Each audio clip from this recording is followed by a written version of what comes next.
Hello, everyone. This is Dwight Refiner's Fire with Real Deal Clips Bahamas. You can now follow me on YouTube, Facebook, and TikTok at Real Deal Clips Bahamas. This series is called One Legislation, One Solution, Part 4. This is clip number 365. This is the case of an emotional chess player have already lost the game. Take a listen. Now, you all know I plain speaking and I write to the point. I don't beat around the bush.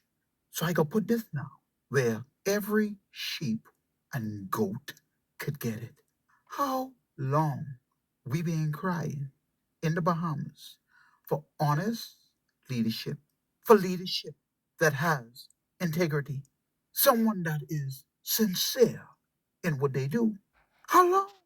So God has now provided honest leadership, not just honest leadership now, also an individual that has provided legislation that will fix many of the plagues that hang as an albatross around the neck of every Bahamian citizen.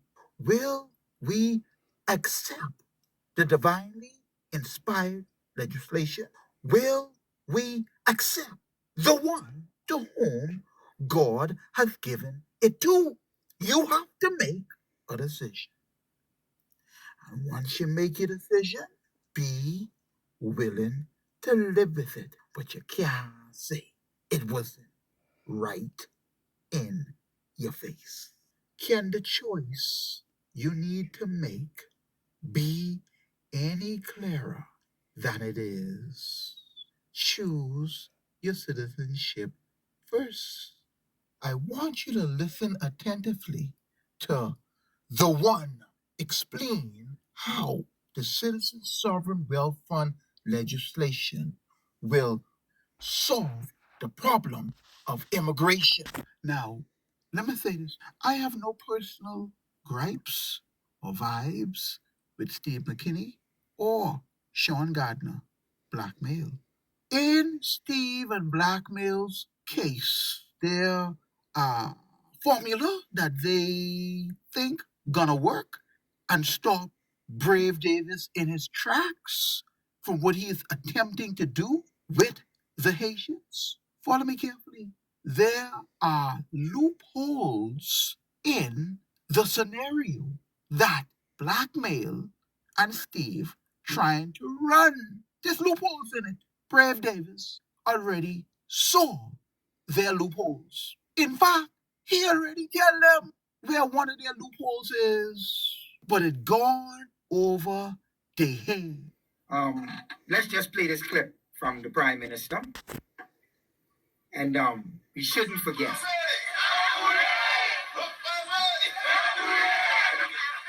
me just say that I have always been a part of this community, and there's no action I know how to do all day. Because I always be and share with you. Because you are me and I am you. Yes, sir.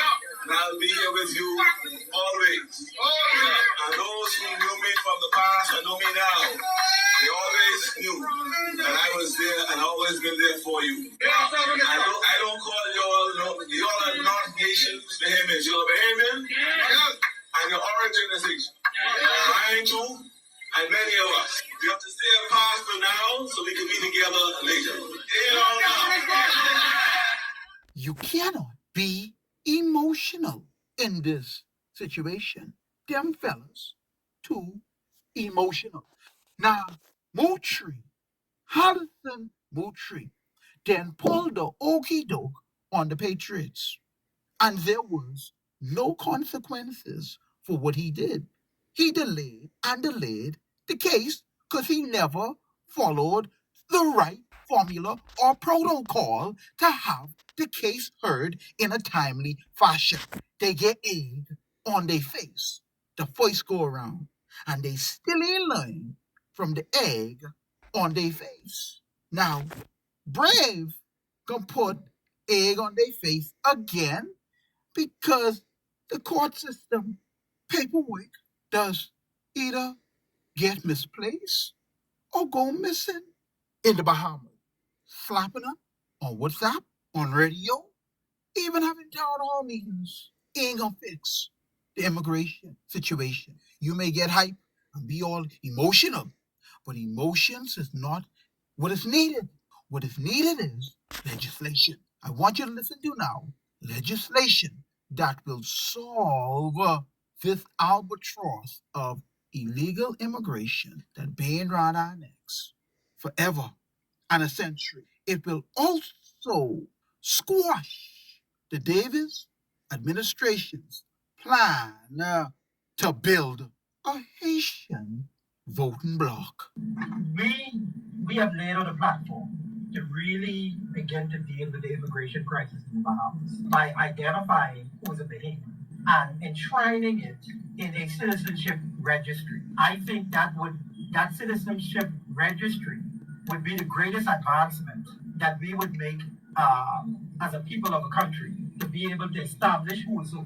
And you would find that once we are able to set up that citizenship registry, it starts to put people in their proper place. The Haitians who want to come here, we have a standing workforce in the country. Most Bahamians might decide if they're receiving $60,000 from the Citizen Sovereign Wealth Fund that they want to remove themselves from the workforce. We would need to supplement that labor.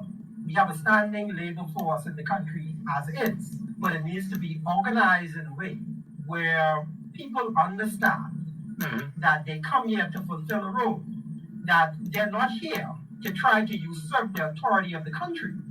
I will simplify the statement even more. We ain't saying our brothers and sisters from down south can't eat from our table, you know. What we're saying is it need to be on our terms, the Bahamian citizen. Once we settle that platform and put people in their proper place in terms of their function in the country, you would find that the country will function better. Things will run better. Because if you have an immigrant who just jumped off the boat, he's not consorting with other immigrants to say, oh, we're taking over this or that. He's here through a structured program. He comes in, he works, nobody exploits him. He knows what he's going to get paid because we set up the platform for them to come from out of Haiti into the Bahamas. So there's a registration program for them, like how you had on the contract. Yeah, I remember they register for certain jobs in Haiti and come to the Bahamas. You do 2 years in and 1 year out. That's right. It's structured. It's structured. Yeah. What we have now is utter chaos. Nobody knows who's in the country. Nobody knows. Nobody knows who is a real Bahamian. Now, what you would rather? You would rather a structured thing? That's what you call a solution.